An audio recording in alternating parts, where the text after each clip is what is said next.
Hello बच्चों, let's read this question. The question says that electrons, protons and neutrons are called Dirac particles. तो बच्चों यहाँ पे हमारा क्वेश्चन पूछ रहा है कि जो इलेक्ट्रॉन, प्रोटॉन्स और न्यूट्रॉन्स होते हैं उनको कौन से पार्टिकल्स कहे जाते हैं।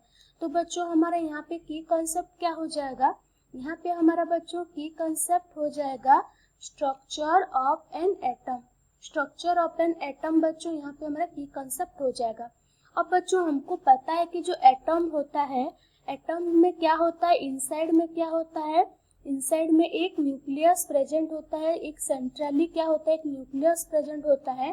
तो न्यूक्लियस में क्या होता है, यहाँ पे प्रोटॉन्स एंड न्यूट्रॉन्स पाए जाते हैं। प्रोटॉन्स एंड न्यूट्रॉन्स क्या होता है, यहाँ पे न्यूक्लियस में प्रेजेंट होते हैं।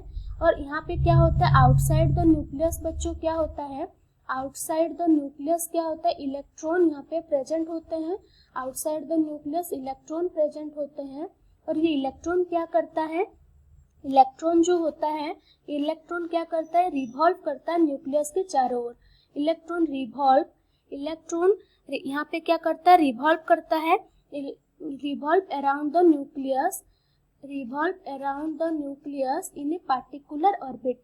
एक पार्टिकुलर ऑर्बिट में इलेक्ट्रॉन क्या करता है, इन ए पार्टिकुलर ऑर्बिट में इलेक्ट्रॉन क्या करता है, न्यूक्लियस के चारों ओर रिवॉल्व करता है।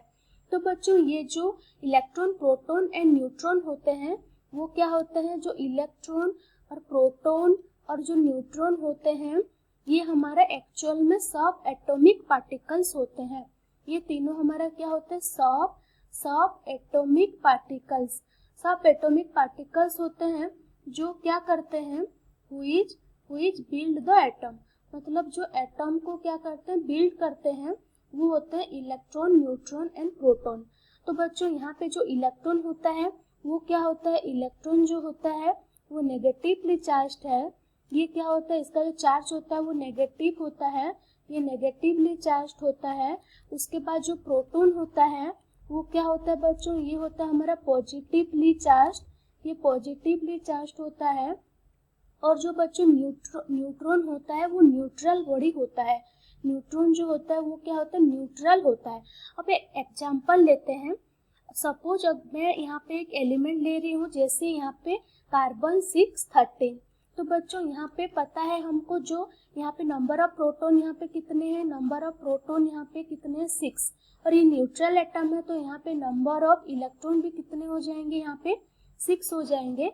और यहाँ पे हमको पता है नंबर ऑफ न्यूट्रॉन बराबर यहाँ पे क्या होता है, mass number minus number of proton, mass number minus number of proton.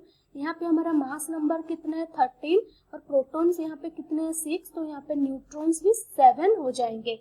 तो यहाँ पे हम देख सकते हैं जो इलेक्ट्रॉन, प्रोटॉन, न्यूट्रॉन होते हैं बच्चों, वो हमारा क्या होता है, हम देख सकते हैं यहाँ पे इलेक्ट्रॉन, प्रोटॉन, न्यूट्रॉन सब एटॉमिक पार्टिकल्स होते हैं। अब क्वेश्चन पे जाते हैं। क्वेश्चन पूछ रहा है कि electron, proton, neutrons are called dash particle. तो बच्चों यहाँ पे हमारा आंसर हो जाएगा subatomic particle, subatomic particles which builds the atom. I hope you understood it well. Best of luck, thank you.